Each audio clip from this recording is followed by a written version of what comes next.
नमस्ते दोस्तों। मेरा नाम संजय है और आज हम कक्षा 12 के रसायन विज्ञान का अध्याय 7 जो कि है अल्कोहल, फिनॉल एवं ईथर पार्ट फर्स्ट के विषय में अध्ययन करेंगे।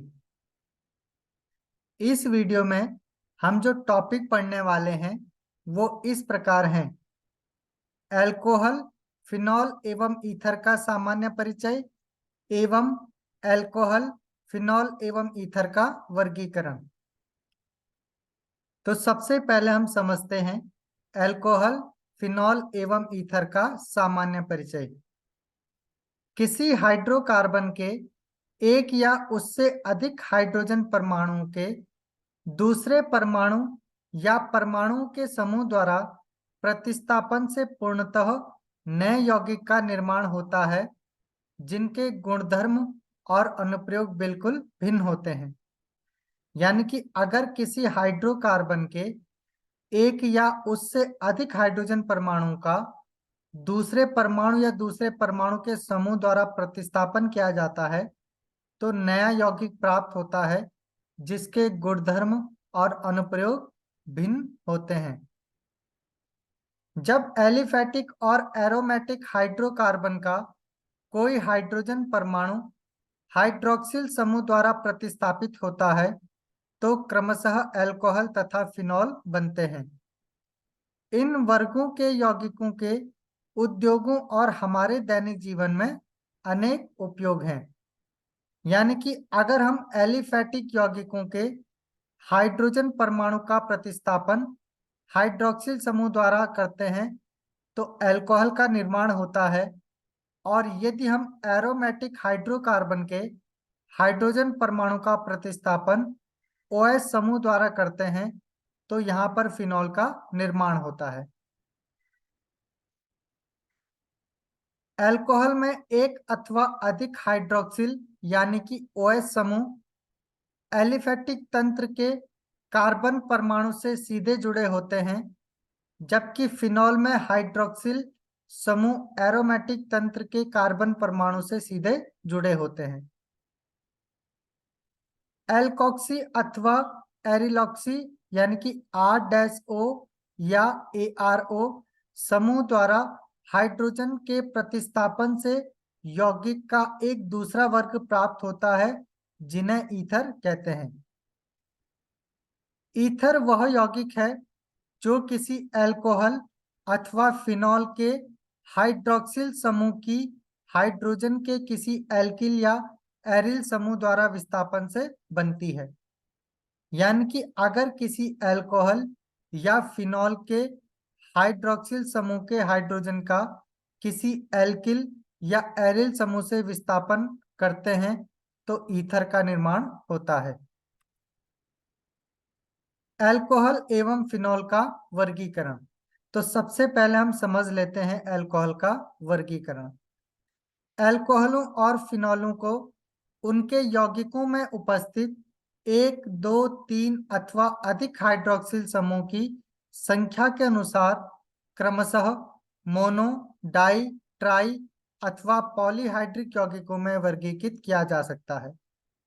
ऐसा अल्कोहल जिसके पास केवल एक OH समूह होता है इसे मोनोहाइड्रिक अल्कोहल कहते हैं, और जिस अल्कोहल के पास 2 OH समूह होते हैं उसे डाइहाइड्रिक अल्कोहल कहा जाता है, और ऐसा अल्कोहल जिसके पास 3 OH समूह होते हैं इसे ट्राइहाइड्रिक अल्कोहल कहा जाता है, और इससे अधिक OH समूह वाले अल्कोहलों को हम पॉलीहाइड्रोक्सिल अल्कोहल कहेंगे। मोनोहाइड्रिक अल्कोहलों को हाइड्रोक्सिल समूह से जुड़े कार्बन परमाणु की संकर्ण अवस्था के अनुसार पुनः वर्गीकृत किया जा सकता है। यौगिक जिनमें कार्बन sp3-OH आबंध उपस्थित हो, यानी कि OH जिस कार्बन से जुड़ा है उस कार्बन पर sp3 संकरण उपस्थित हो। अल्कोहलों के इस वर्ग में हाइड्रोक्सिल समूह एल्किल समूह के sp3 संकरित कार्बन परमाणु से जुड़ा होता है। इन्हें पुनः निम्नलिखित प्रकार से वर्गीकृत किया जा सकता है: प्राथमिक, द्वितीयक तथा तृतीयक अल्कोहल। इन तीन प्रकार के अल्कोहलों में हाइड्रोक्सिल समूह क्रमशः प्राथमिक, द्वितीयक तथा तृतीयक कार्बन परमाणु से जुड़ा होता है, जैसा कि नीचे दर्शाया गया है। तो प्राथमिक अल्कोहल में OH जिस कार्बन पे जुड़ा होता है उसके पास कम से कम 2 हाइड्रोजन उपस्थित होते हैं, जबकि द्वितीयक अल्कोहल में OH जिस कार्बन पे जुड़ा होता है उसके पास 1 हाइड्रोजन उपस्थित होता है, जबकि तृतीयक अल्कोहल में OH जिस कार्बन पे जुड़ा होता है उसके पास एक भी हाइड्रोजन उपस्थित नहीं होता है। या हम इसे इस प्रकार भी कह सकते हैं कि प्राथमिक अल्कोहल में OH जिस कार्बन पे जुड़ा होता है वो केवल एक ही एल्किल समूह से जुड़ा होता है, जबकि द्वितीयक अल्कोहल में OH जिस कार्बन से जुड़ा होता है वो 2 एल्किल समूह से जुड़ा होता है, जबकि तृतीयक अल्कोहल में OH जिस कार्बन से जुड़ा होता है वो 3 एल्किल समूह से जुड़ा होता है। एलिलिक अल्कोहल, इस प्रकार के अल्कोहल में OH समूह कार्बन कार्बन द्विकार्बन से अगले sp3 संकरित कार्बन परमाणु पर अर्थात एलिलिक कार्बन परमाणु से जुड़ा होता है। तो एलिलिक अल्कोहल में OH जिस कार्बन से जुड़ा होता है और ये कार्बन जिस कार्बन से जुड़ा होता है वहां पर द्विआबन होता है। तो इस प्रकार के अल्कोहल को हम एलिलिक अल्कोहल कहते हैं और ये प्राथमिक एलिलिक अल्कोहल है, क्योंकि OH जिस कार्बन पे जुड़ा है उसके पास कम से कम 2 हाइड्रोजन उपस्थित हैं। ये द्वितीयक अल्कोहल है, द्वितीयक एलिलिक अल्कोहल है, क्योंकि OH जिस कार्बन पे जुड़ा है उसके पास केवल एक ही हाइड्रोजन उपस्थित है। और ये तृतीयक एलिलिक अल्कोहल है, क्योंकि OH जिस कार्बन पे जुड़ा है उसके पास एक भी हाइड्रोजन परमाणु उपस्थित नहीं है। बेंजाइलिक अल्कोहल, इस प्रकार के अल्कोहलों में OH समूह एरोमेटिक वलय से अगले sp3 संकरित कार्बन परमाणु से जुड़ा होता है। उदाहरण के लिए यहाँ पर ये एरोमेटिक वलय है, ये इस कार्बन से जुड़ा है और इस कार्बन का जो संकरण है यहाँ पर ये इसका sp3 संकरित कार्बन है, तो इस कार्बन से OH जुड़ा है। तो इस प्रकार के अल्कोहल को हम बेंजाइलिक या बेंजिलिक अल्कोहल कहते हैं। अब बेंजिलिक अल्कोहल में OH जिस कार्बन से जुड़ा है वो 2 हाइड्रोजन से जुड़ा है, तो ये प्राथमिक बेंजिलिक अल्कोहल हो जाएगा।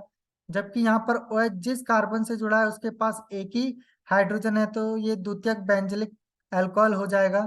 जबकि यहाँ पर OH जिस कार्बन से जुड़ा है उसके पास एक भी हाइड्रोजन परमाणु ना होने के कारण ये तृतीयक बेंजाइलिक अल्कोहल होगा। एलिलिक एवं बेंजाइलिक अल्कोहल की प्राथमिक, द्वितीयक अथवा तृतीयक हो सकती है। दूसरा है यौगिक जिनमें C-OH यानी कि OH जिस कार्बन पे जुड़ा हो वो sp3 संकरण युक्त होगा, आबंध उपस्थित हो। इन अल्कोहलों में OH समूह कार्बन कार्बन द्विकार्बन जैसे वाइनिलिक कार्बन या एरिल कार्बन से जुड़ा होता है। इन्हें वाइनिलिक अल्कोहल भी कहा जाता है या कहते हैं। तो यहाँ पर OH जिस कार्बन से जुड़ा होगा वो किसी अन्य कार्बन से द्विआबंध से जुड़ा होगा, तो इस प्रकार के अल्कोहल को हम वाइनिलिक अल्कोहल कहते हैं। फिनॉल का वर्गीकरण, तो अब हम समझते हैं कि फिनॉल का वर्गीकरण किस प्रकार किया जाता है।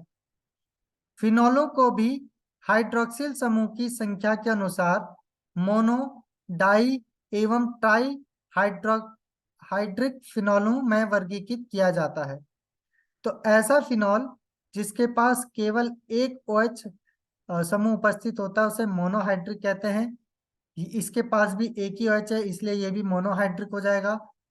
और यहाँ पर 2 OH समूह उपस्थित हैं तो ये डाईहाइड्रिक हो जाएगा, और इसके पास 3 समूह हैं तो ये ट्राईहाइड्रिक हो जाएगा, ट्राईहाइड्रिक फिनॉल।